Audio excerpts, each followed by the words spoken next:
Good morning. It is a very windy day here in North Carolina. And today I'm going to talk about the good, the bad, and the ugly about printing. So come along and enjoy this adventure.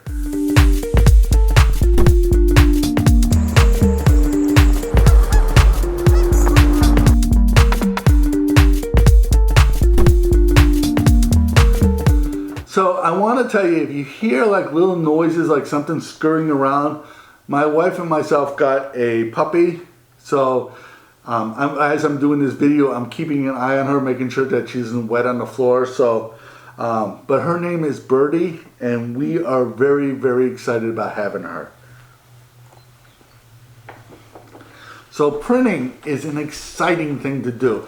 I can't tell you how excited I am when I see one of my images printed out like this. It just gets my heart beating, and it's so exciting.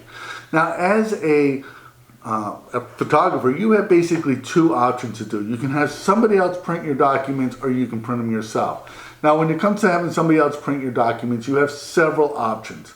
You can go the very inexpensive ways to have one of the either CVS, Walgreens, or any kind of Walmart, someplace that prints images. You can get an image in this neighborhood of this for probably 15, 20 bucks.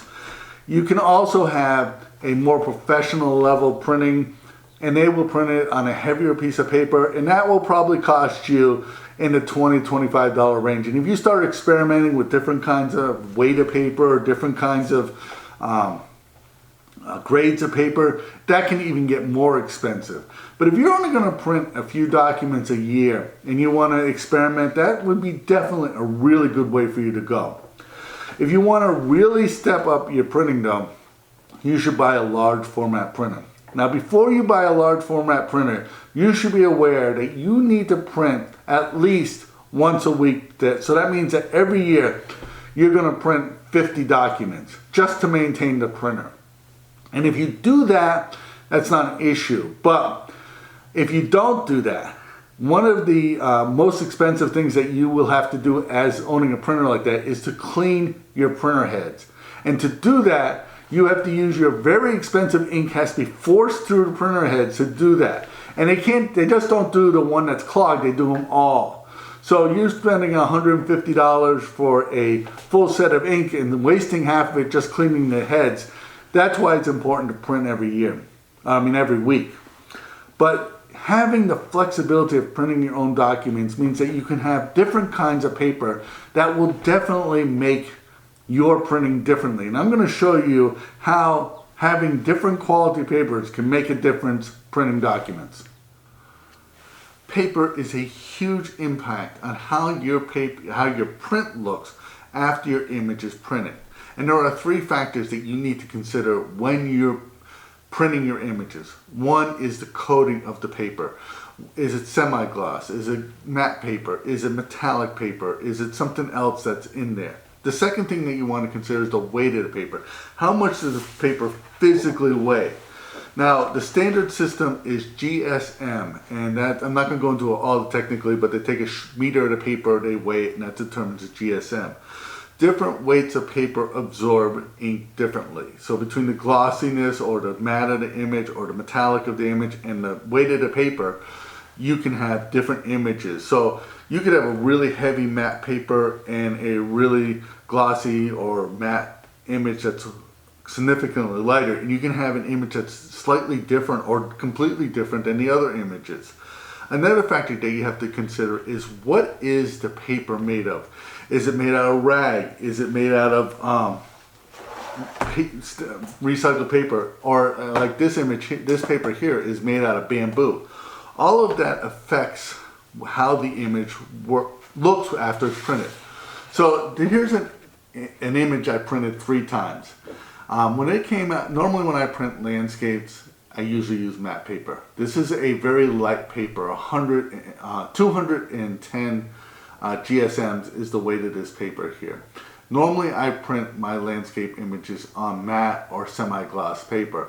When this came out of the printer, I was very, very happy with it. So I decided that I'm going to print it on a semi-gloss paper. And now this is an image of Antelope Island in the Great Salt Lake in Utah, USA. Now this is a semi-gloss image and I was very impressed with it. This is printed on a semi-gloss piece of paper. This is standard paper made out of recycled paper. This is 260 GSM is the weight semi-gloss, and I was very happy with it. Then I decided to print it on a very heavy piece of paper. This is 320 GSMs. This is also a glossy piece of paper. And I gotta tell you, I wasn't as happy as I was with this semi-gloss paper. So when you're deciding what you're gonna print, you have to decide, you have to have a few different options here. What I normally do is I will buy a small box of paper like this and I will try it out and see how I like it. And that can really save you a few dollars. Usually I buy this stuff. Usually I get emails all the time that XYZ company's having sales on something, and I will buy some paper when it's sale. Almost all my paper I buy on sales, or you get some deal where you buy two, get one free or something like that. But the most prominent paper I use right now is the Canon matte paper for landscape photography. This is 210 GSM. It's a matte paper. This is a standard photo paper that most paper is made out of. I also use this Lush a lot too here. Now to give you an idea, this paper here I bought for $50. I think I paid a little bit too much for this, but I needed the paper. That's $1 a sheet, and that's somewhere standard. If you don't get it on sale, that's what it is. This is a really heavy paper. This is 310 GSM. This is a glossy paper. I really love this paper. This paper is something I'm really happy with, and it prints very, very well. But the kind of paper you use can definitely affect your quality of your, not so much the quality, but how your image looks. And printing, it's usually when I print an image that I'm going to either sell or display, I will print 3, 4, 5 copies of that image to find the perfect paper that I want that image to be on. Because like I said, depending on the weight of the image and the weight of the paper, the material the paper is made out of and the coating on it will determine how the ink, or in my case dye, absorbs into the picture, and that determines how it looks. And sometimes just a little bit of tweaking there, you can really have some unique images there. So I want to thank you for watching. If you got anything out of this video, please give it a thumbs up. Please subscribe to this channel because that really helps us in the YouTube world. Become a Patreon supporter. Your support allows us to keep doing this. My name is Sean Leahy. I want to thank you for watching.